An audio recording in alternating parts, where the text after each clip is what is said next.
हम लोग वचन में मनन करेंगे। യേശുവിന്റെ മനസ്സുള്ളവരാകുക എന്നുള്ളത് ആ, നമ്മുടെ ജീവിതത്തിലെ ഏറ്റവും വലിയ ഭാഗ്യമാണ്. प्रभु यीशु मसीह का स्वभाव के जैसा बनना या उनके मन के समान होना, ये हमारे लिए बहुत आशीष की बात है। പൗലൂസിന് അങ്ങനെ ഒരു മനസ്സുണ്ടായിരുന്നില്ല.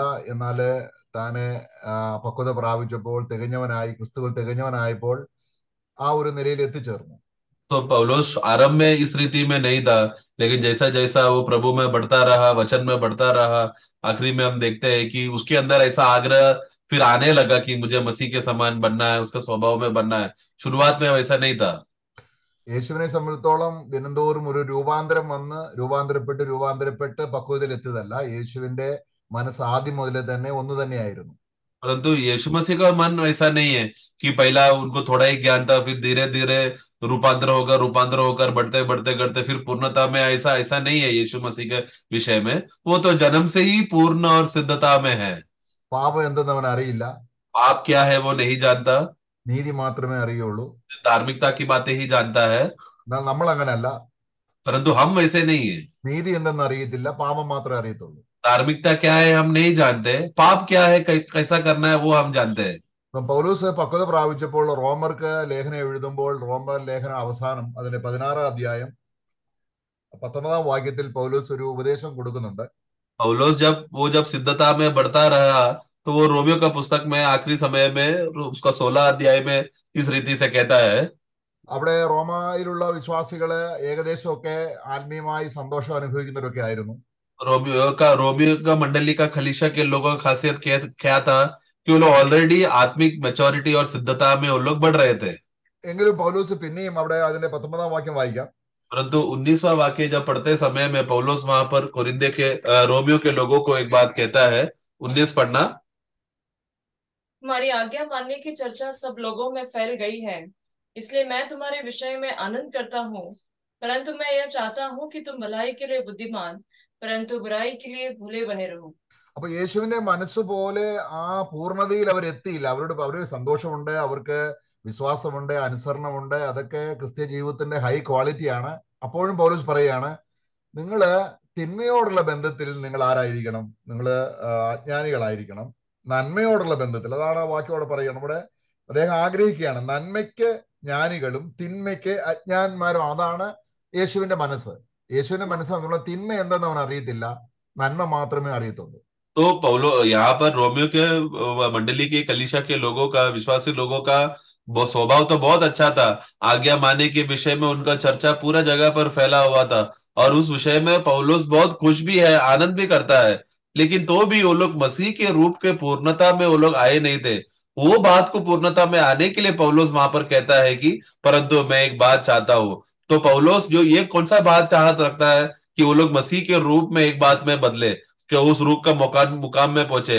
कि वो क्या है कि तुम लोग भलाई के विषय के लिए तुम लोग बुद्धिमान रहना है, और जो बुराई की बातों के विषय में तुम लोग भोले बने रहना है। तो भोला बनना मतलब क्या, उस विषय में कोई दिलचस्पी ना रहे, उस विषय में है। हमारा प्रभु यीशु मसीह क्या था? पाप से अज्ञात था, पाप क्या है जानता नहीं। वो है प्रभु यीशु मसीह का सबसे सबसे खास गुण। तो वो कभी बुराई के विषय में मन नहीं लगाता था। उस विषय में पौलुस रोमियो के लोगों के क्या कहता है कि बुरा के विषय में तुम लोग बोला रहो। അപ്പോൾ അവിടെ നമ്മളെ കർത്താവിനെ കുറിച്ച് നമ്മൾ വായിക്കുന്നത് അവന് എല്ലാ ജ്ഞാനത്തിന്റെയും, അല്ലെങ്കിൽ നമ്മള് കൊലോസ്യ ലേഖനം അതിന്റെ 2 അധ്യായത്തിൽ വായിക്കുന്നത്, कुलुस्सों का पुस्तक 2 अध्याय में वहां पर हम पढ़ते हैं कि सब प्रकार के ज्ञान के ആ विषय में। യേശുവിന്റെ മനസ്സിന്റെ ഘടന ഇതാണ്. കാരണം സകല ജ്ഞാനം കൊണ്ട് നിറഞ്ഞ ഒരു മനസ്സാണ് യേശുവിനുള്ളത്. यीशु मसीह का ज्ञान का खासियत क्या है कि वो सब प्रकार के ज्ञान की बातों में परिपूर्ण था। അതിന്റെ 1-2 വാക്യങ്ങൾ വായിക്കുമ്പോൾ, उसका जब 1 और 2 वाक्य पढ़ेंगे, कोलोसे 2 का 1 2 3-ാം വാക്യം, 3 पढ़ना, जिसमें जिसमें बुद्धि और ज्ञान से सारे भंडार छिपे हुए हैं। അപ്പൊ ഇവിടെ യേശുക്രിസ്തുവിന്റെ മനസ്സ് മുഴുവനും ജ്ഞാനം കൊണ്ടും അല്ലെങ്കിൽ പരിജ്ഞാനം കൊണ്ടും നിറഞ്ഞിരിക്കുന്ന ഒരു കലവറയാണ് യേശുവിന്റെ മനസ്സ്. यीशु मसीह का ज्ञान का खासियत क्या है? उसका मन में एक ऐसा भंडार की बातें छुपा हुआ है। वो भंडार की बातें क्या है? खजाना जैसा भंडारपन में है, जो बुद्धि और ज्ञान से भरा हुआ है। ആ മനസ്സ് ദൈവം എന്നുള്ള മനസ്സല്ല ഇവിടെ പറയുന്നത്. നമ്മളിലേക്ക്, ഈ മനസ്സിൽ നിന്നാണ് നമ്മളിലേക്ക് യേശു നമ്മുടെ ജ്ഞാനമാണ്. तो ये जो मन जो मसीह का है वो परमेश्वरत्व का, यीशु जो परमेश्वर है वो परमेश्वर का मन का विषय में नहीं बोल रहा है, बल्कि हमें जो मनुष्य है हमारे लिए जो लाभदायक हो सके, फायदा हो सके, हमें जो मिल सके उस विषय में बोल रहा है। तो यीशु मसीह ही हमारा बुद्धि और ज्ञान है। ये यीशु जो बुद्धि और ज्ञान का भंडार बन गया वो हमारे लिए है। പൗലോസ് കൊലോസ്യർക്കും ലേഖനം എഴുതുമ്പോൾ കൊലോസ്യരെ സംബന്ധിച്ചിടത്തോളം അവര് ഗ്രീക്ക് തത്വജ്ഞാനത്തിന്റെ ഉന്നത ശ്രേണിയിലുള്ള അരിസ്റ്റോട്ടിലെ, പ്ലേറ്റോ മുതലായവരുടെ ഒക്കെയും ശിഷ്യന്മാരുടേതായിരിക്കുന്ന തത്വശാസ്ത്രം കൊണ്ടും ജ്ഞാനം കൊണ്ടും നിറഞ്ഞ ഒരു സമൂഹത്തിലാണ് കൊലോസ്യ സഭ രൂപപ്പെടുന്നത്. तो पौलोस जब कोलोसे मंडली को जब ये खत लिखते हैं समय में, कोलोसे कलीसिया का खासियत क्या है, वो उस उधर का यूनानी जो गोत्र है या यूनानी भाषा का उनका जो रिवाज के विषय में, उस विषय में कोलोसे का जो प्रदेश में वो लोग यूनानी विषय का सब प्रकार का ज्ञान और बुद्धि में वो लोग बहुत परिपूर्ण और ज्ञानी और बड़े बड़े ज्ञानी लोग थे, जो ग्रीक स्कॉलर्स थे उस समय में। അപ്പോൾ ഈ ക്രിസ്തുവിന്റെ ജ്ഞാനത്തോടുള്ള ബന്ധത്തിൽ നിങ്ങൾ വരുമ്പോൾ അതിനെ അതിന്റെ 2-ാം അധ്യായത്തിന്റെ 8-ാം വാക്യം ഒന്ന് വായിക്കാം. परंतु मसीह का बुद्धि में जब तुम लोग पूर्णता में बढ़ते आएंगे, तो वहां पर प्रभु एक बात कहता है, कोलोसियों का 2:8 में हम पढ़ते हैं, 8 पढ़ना। चौकस रहो कि कोई तुम्हें उस तत्व ज्ञान और व्यर्थ धोखे के द्वारा अहेर न कर ले, जो मनुष्यों के परंपराई मत और संसार की आदि शिक्षा के अनुसार है, पर मसीह के अनुसार नहीं. അപ്പൊ അവിടെ പറയാണ്, അപ്പൊ ആ കൊലോസ്യ സഭയിൽ ക്രിസ്തുവിന്റെ ജ്ഞാനം അറിയാത്ത ലോകത്തിന്റെ തത്വജ്ഞാനവും സമ്പ്രദായവും ഉണ്ട്. तो वहां पर कोलोसे का कलीसिया का कोलोसे प्रदेश का लोगों का अवस्था क्या था? उस प्रदेश में पहले से ही संसार का प्रकार का या मनुष्य परंपराओं और मनुष्य का ज्ञान, संसार का आदि शिक्षा, ये सब बातों का ज्ञान और बुद्धि और उसका तत्व ज्ञान, वो सब पहले से ही उनमें भरा हुआ था। അപ്പൊ അതേ തത്വജ്ഞാനങ്ങളും കാര്യങ്ങളും പൗലോസിനും അറിയാം. इस प्रकार का तत्व ज्ञान तो पौलोस भी जानता है. അത് ആ ജ്ഞാനം അവൻ ക്രൂശിൽ, അതാണ് ഞാൻ സമ്പാദിച്ചതെല്ലാം. പൗലോസിന് വേണമെങ്കിൽ അന്നത്തെ കാലത്ത് ഏത് യൂണിവേഴ്സിറ്റിയിലും പ്രൊഫസറായിട്ട് ജോലി കിട്ടും. എന്നാൽ തനിക്ക് കിട്ടിയ തത്വജ്ഞാനത്തിന്റെ ജ്ഞാനം താന് വേസ്റ്റ് ആയി കളഞ്ഞതാണ്. അത് ചപ്പും ചവറുമായി എണ്ണി. എന്നിട്ട് യേശുക്രിസ്തുവിലുള്ള ജ്ഞാനം ഒരു ശിശുവിനെ പോലെ അവൻ സ്വീകരിക്കാൻ തുടങ്ങി. तो पौलोस को ये प्रकार का तत्व ज्ञान, संसार का ज्ञान तो पहले से ही पौलोस में भरा भरा हुआ था, परंतु वो मसीह के खातिर वो सब उसको फेंक दिया। पौलोस का खासियत है कि वो इतना ज्ञानी था कि उस समय का कोई भी यूनिवर्सिटी हो, वहां का वो शिक्षक बन सकता था, बहुत से चेलों को अपने अधीन में वो कर सकता था, परंतु वो संसार के ज्ञान में नाम कमाने के पीछे नहीं गया। वो सबको उसने कूड़ा कचरा समझकर क्रूस में उसने डाल दिया और अपने आप को नम्र कर कर, दीन कर कर, एक छोटे बच्चे के समान, शिशु के समान प्रभु के पैरों तले गिरकर प्रभु से वो शिक्षा, प्रभु से वो ज्ञान, प्रभु से वो बुद्धि प्राप्त कर रहा था। അപ്പൊ അവിടെ നമ്മള് ആ 8-ാം വാക്യത്തിന്റെ അവസാനം വായിക്കുകയാണ്, അവനിലല്ലോ, അല്ലെങ്കിൽ 9-ാം വാക്യം വായിക്കുകയാണ്. അവനിലല്ലോ എന്ന് പറഞ്ഞാൽ ഈ മനുഷ്യനായി തീർന്ന ക്രിസ്തുവിലാണ് നമുക്ക് കിട്ടേണ്ട ദൈവത്തിന്റെ എല്ലാ സമ്പൂർണതയും, ഫുൾനെസ് ഉള്ളത്. और फिर वाक्य 9 में हम पढ़ते हैं कि क्योंकि उसमें ईश्वरत्व का सारी परिपूर्णता सदैव वास करती है।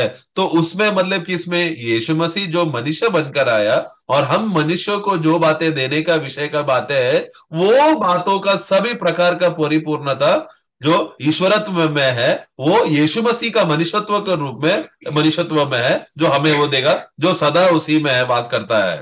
അപ്പൊ ഇതാണ് കർത്താവ് തന്റെ അതായിരിക്കുന്ന ദൈവത്തെക്കുറിച്ചുള്ള, ഗോഡ്ഹെഡിലുള്ള ദൈവത്തെക്കുറിച്ചുള്ള ജ്ഞാനത്തിൽ അവന് ദൈവത്തിൽ ഒരു പിതൃത്വമുണ്ടെന്നും അവൻ പിതൃവാത്സല്യമുള്ളവനാണെന്നും അവൻ പിതാവാണെന്നും ഒക്കെയുള്ള യേശുക്രിസ്തുവിനെ വെളിപ്പെടുത്തൽ ഒരു ശാസ്ത്ര ലോകത്തിനും ഒരു തത്വജ്ഞാനികൾക്കും അറിയത്തില്ല.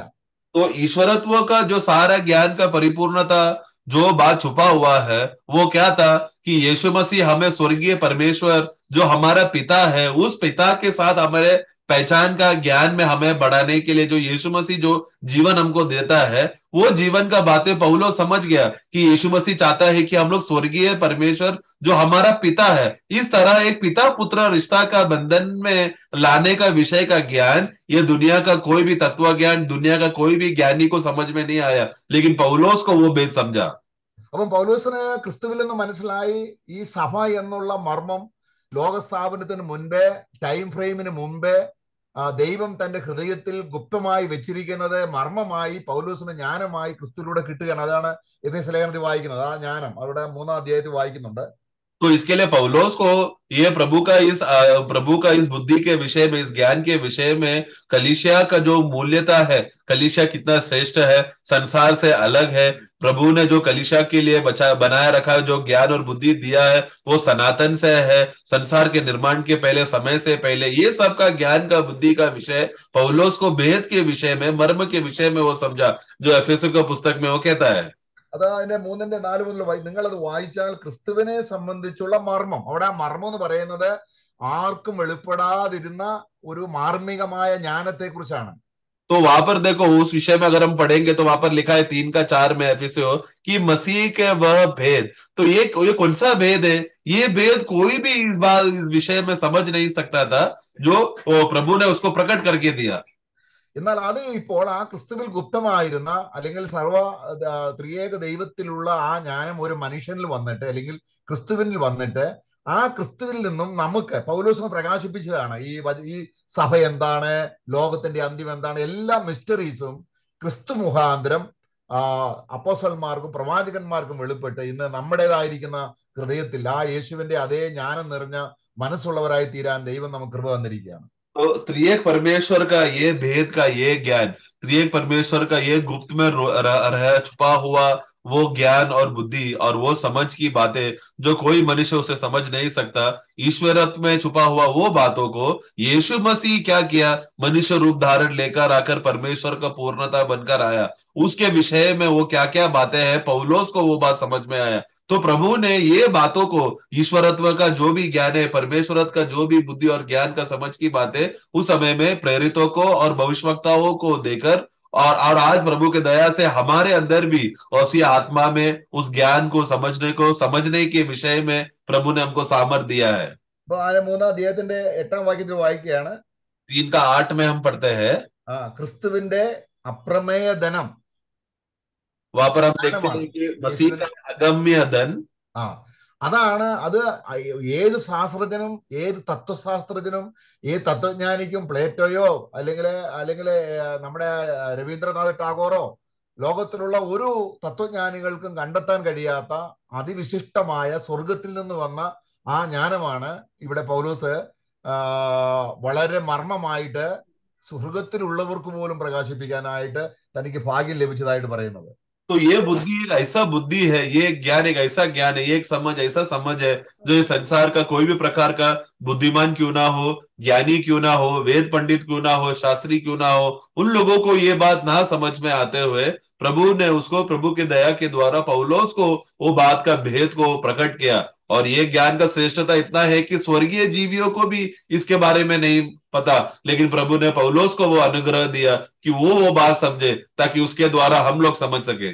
ഈ ജ്ഞാനം കൊണ്ട് നിറയുന്തോറും നമ്മള് വളരെയധികം സൗമ്യതയുള്ളവരും താഴ്മയുള്ളവരും നമ്മൾ വിനയമുള്ളവരും ആയി തീരുന്ന ജ്ഞാനം, മറ്റേ ജ്ഞാനം, ലോകത്തിന്റെ ജ്ഞാനം നമ്മളെ അഹങ്കാരികളാക്കി മൂഢജ്ഞാനമാണ്. അപ്പൊ അതാണ് നമ്മൾ ആ പാട്ടിൽ നമ്മൾ ഇന്ന് പാടിയ പാട്ടിലുണ്ട്, ആ പഴയ മനുഷ്യനെ ഉരിഞ്ഞു കളഞ്ഞ് പുതിയ മനുഷ്യനെ ധരിക്കുക. അത് ദിനംതോറും ക്രൂശ് ഇടപെടുമ്പോൾ, ക്രൂശിനെ കുറിച്ചുള്ള ജ്ഞാനം നമുക്ക് കിട്ടുമ്പോൾ ആ പഴയ മനുഷ്യൻ അല്ലെങ്കിൽ ആ പഴയ ജ്ഞാനം, ലോകത്തിന്റെ ജ്ഞാനം, അത് ഉരിഞ്ഞു കളഞ്ഞിട്ട് ക്രിസ്തുവിൽ കൂടെ ലഭിക്കുന്ന പുതിയ ജ്ഞാനം, അത് നിർമ്മലമാണ്, നിഷ്കളങ്കമാണ്, പവിത്രമാണ്, സ്വർഗത്തിൽ നിന്ന് വന്നതാണ്, നശിക്കാത്തതാണ്. ആ ജ്ഞാനത്തിലൂടെയാണ് ദൈവം ഇനി സഭ മുഖാന്തരം സർവ പ്രപഞ്ചത്തെയും ഭരിക്കാൻ പോകുന്നത്. तो मसीह के द्वारा हमें जो मिलने वाला बुद्धि, मसीह के द्वारा मिलने वाला ज्ञान का खासियत क्या है? जो इस बुद्धि में बढ़ते रहेगा वो व्यक्ति उतना नम्र और दीन और सौम्य बनते रहेगा, मसीह का स्वभाव में बढ़ते रहेगा. लेकिन संसार का ज्ञान क्या करता है, संसार का बुद्धि, संसार का समझ क्या करता है? वो एक व्यक्ति को घमंडी बनाता है, हठीला बनाता है, स्वार्थी बनाता है. और ये सब बातें जो संसार में रहने वाली बातें हैं, परमेश्वरत्व में नहीं. तो ये इसीलिए हमने शुरुआत में गीत गाते समय में वहां पर एक पंक्ति में इस तरह लिखा था कि तुम्हारा पुराना मनुष्यत्व को तुम लोग उतार कर फेंक दो और नया मनुष्य को तुम धारण करो.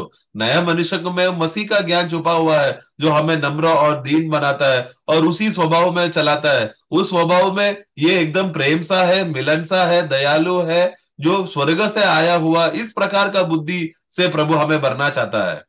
അതുകൊണ്ടാണ് പൗലോസിനെ ആ ക്രിസ്തുവിനെ ജ്ഞാനം കൊണ്ട് നിറഞ്ഞപ്പോൾ യേശു ക്രൂശി മരിച്ചതും തുപ്പലേറ്റതും അവൻ കഷ്ടം അനുഭവിച്ചതും അന്നേരം പിറുപിറുക്കാതെ ഈ കഷ്ടമെല്ലാം അനുഭവിച്ചത് ക്രിസ്തുവിന്റെ ദിവ്യ ജ്ഞാനം ക്രിസ്തുവിനുള്ളത് കൊണ്ടാണ്. ക്രിസ്തുവിന് ലോകജ്ഞാനമായിരുന്നെങ്കിൽ എല്ലാത്തിനെയും ശപിച്ചോടിക്കുമായിരുന്നു. എന്നാൽ അവിടെ ക്രിസ്തു ഒരക്ഷരം പോലും മിണ്ടാതെ സൗമ്യനായി നിന്ന് ഈ കഷ്ടങ്ങളെല്ലാം അനുഭവിച്ച ആ ജ്ഞാനം പൗലോസിന് കൈമാറിയപ്പോൾ പൗലോസും അതേ കഷ്ടങ്ങളിൽ അനുഭവിക്കാനായിട്ട് തയ്യാറായതാണ് നമ്മൾ 13-ാം വാക്യത്തിൽ കാണിക്കുന്നത്. इसलिए तो यीशु मसीह में ऐसा क्या खासियत था कि जब लोगों ने उसको थूका, लोगों ने उसको मारा, उसको ठट्टा किया, उसको निंदा किया, ये सब करने के बाद भी उनके खिलाफ उन्होंने कुछ भी नहीं किया। जो चिढ़ाने, जो उनका ठट्टा करने वाले लोगों के खिलाफ प्रभु कुछ नहीं किया, बल्कि उनको क्षमा किया। वो ऐसा क्यों था? यीशु मसीह में ऐसा क्या खासियत था?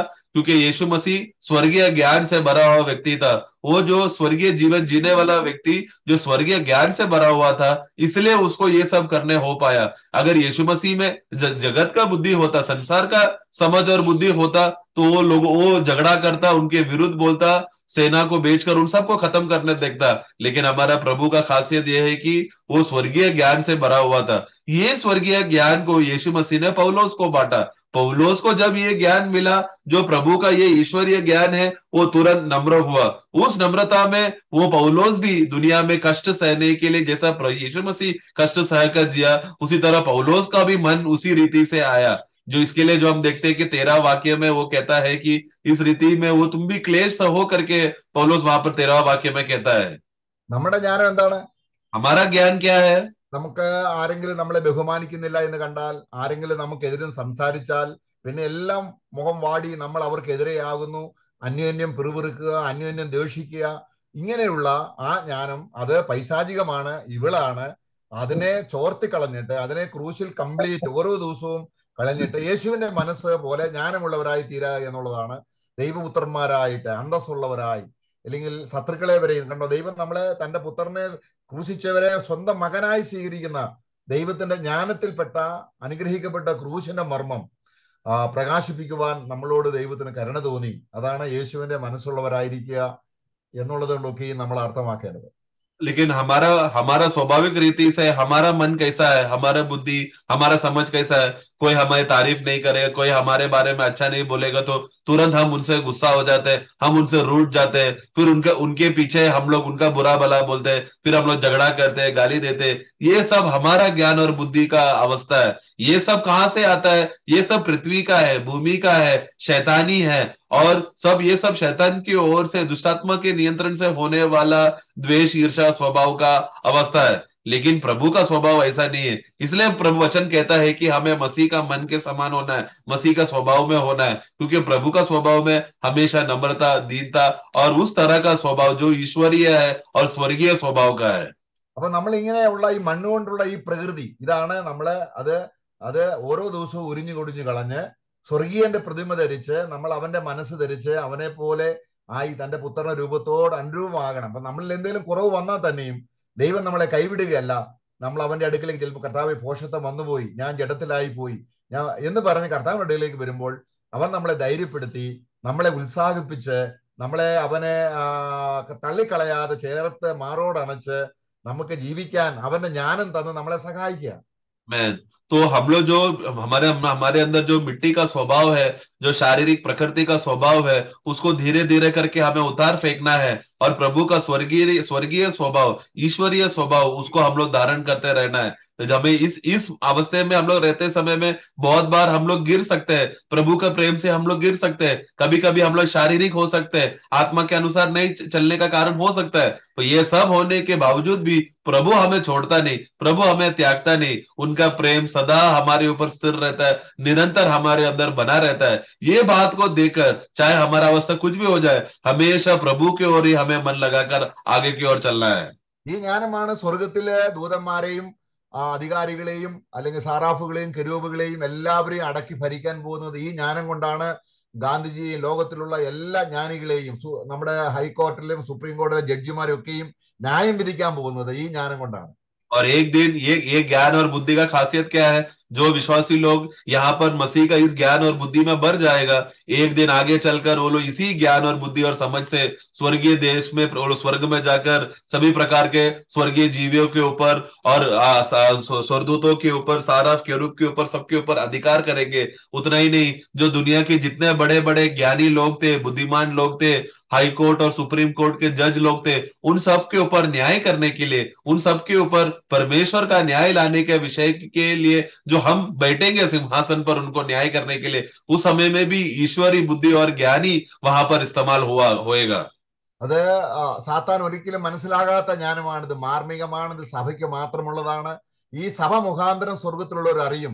നമ്മള് ഈ ഒരു ജ്ഞാനത്തിലേക്ക് വളർന്നു വരാനാണ് നമുക്ക് സഭയെ തന്നിരിക്കുന്നത്. അതുകൊണ്ട് സഭയിൽ വളരെ ജ്ഞാനമേറിയ കാര്യങ്ങളാണ് സംസാരിക്കുന്നത്. ലോകത്തിന്റെ കാര്യങ്ങൾ കൊണ്ടുവരാതെ, ലോകത്തിന്റെ ഒരു കാര്യവും കൊണ്ടുവരാതെ നമ്മൾ സത്യമായി നിലനിൽക്കുന്ന ജ്ഞാനം, അത് ഈ ലോകത്തിന്റെ ജ്ഞാനം ദൈവം ഭോഷത്വമാക്കി.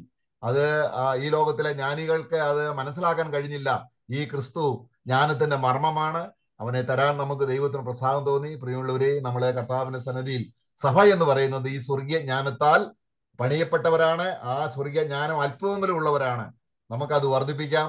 അത് 30 ആണെങ്കിലും 60 ആണെങ്കിലും 100 മേനിയാണെങ്കിലും വർദ്ധിച്ചു വർദ്ധിച്ചു വരുന്ന രീതിയിൽ നമുക്ക് കർത്താവ് കൃപയൊരുക്കട്ടെ. നമുക്കിങ്ങനെ അവസരം തന്ന ദൈവത്തിന് സ്തോത്രം. കർത്താവിന്റെ നാമം മഹത്വപ്പെടുമാറാകട്ടെ.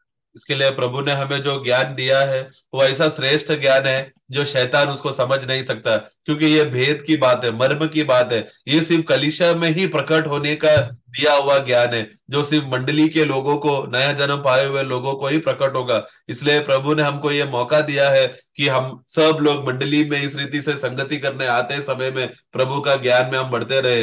इसलिए मंडली जीवन हमें प्रभु में इस दुनिया में हमको दिया है। वो मंडली जीवन को हमें बहुत मूल्य समझकर हमें हमेशा एकत्र होकर संगति करने के विषय में ज्यादा मन लगाकर हमें आना है, क्योंकि प्रभु का आगमन बहुत निकट है इसके लिए। इसलिए प्रभु हमें सहायता करे कि हम लोग उस प्रभु का उस सच्चा ज्ञान में हमें बढ़े, जो सिर्फ हमारे लिए ही प्रभु ने दिया है, दुनिया के और किसी को भी नहीं, बल्कि हमें वो दिया है। उस ज्ञान पे बढ़ते रहने के लिए प्रभु हम सबको सहायता करे, प्रभु का अनुग्रह में बढ़े। Praise the Lord. Praise the Lord. അപ്പൊ നമുക്ക് പ്രാർത്ഥിക്കാം. സഹോദരന്മാർ ഒരാൾ പ്രാർത്ഥിച്ചാട്ടെ.